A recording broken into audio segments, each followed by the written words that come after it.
আমি যে ভিডিওটা ডিলিট করবো, মানে এত কষ্ট করে ভাই ভিডিও করছি, এবার তোমরা যদি বলো ভাই যে এই প্রবলেম কারো সেই প্রবলেম, তাহলে তো ভাই হবে না, না বলো? দেখো আমি পাবলিক প্লেসে ভিডিও করছি, কাউকে নিয়ে কোনো বাজে যেমন কমেন্ট কিছু করি না, একদম বাজে কোনো খারাপ কথা বলি না, কোনো গালাগালি দিই না, ঠিক আছে?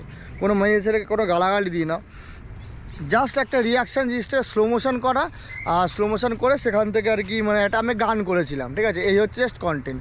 তা তার বয়ফ্রেন্ডের কথা হচ্ছে কি ভিডিওটাকে এখন ডিলিট করতে হবে আমাকে। এবার কী হবে সম্ভব বলে? তা এবার ওদের বাড়ি হচ্ছে চাপড়া, আমার বাড়ি কৃষ্ণনগর, যাই হোক ওদের বাড়ি চাপড়ায়। তো ওখান থেকে আর কি কৃষ্ণনগরে আমার বাড়ির পাশে কটা বন্ধু আছে, ওদের মধ্যে কোনো রকমভাবে পরিচয় হয়েছে, ঠিক আছে? ওর যাই ভাবি কারোর বাড়ি মানে কৃষ্ণনগরে আমাদের। তো একটা ভাই আছে আর কি, জানে ও আমার সাথে থাকে, তো ওর নাম্বারটা জোগাড় করেছে যাই হোক করে। তা ওকে কনফার্ম ফোন করে বলছে যে আমার নাম্বারটা দিতে, তো ও আমার নাম্বারটা দেয়নি। তোমাদের আমি রেকর্ডিংটা শোনাতে পারি একটু, দাঁড়াও রেকর্ডিংটা শোনাচ্ছি। শোনো শোনো শোনো।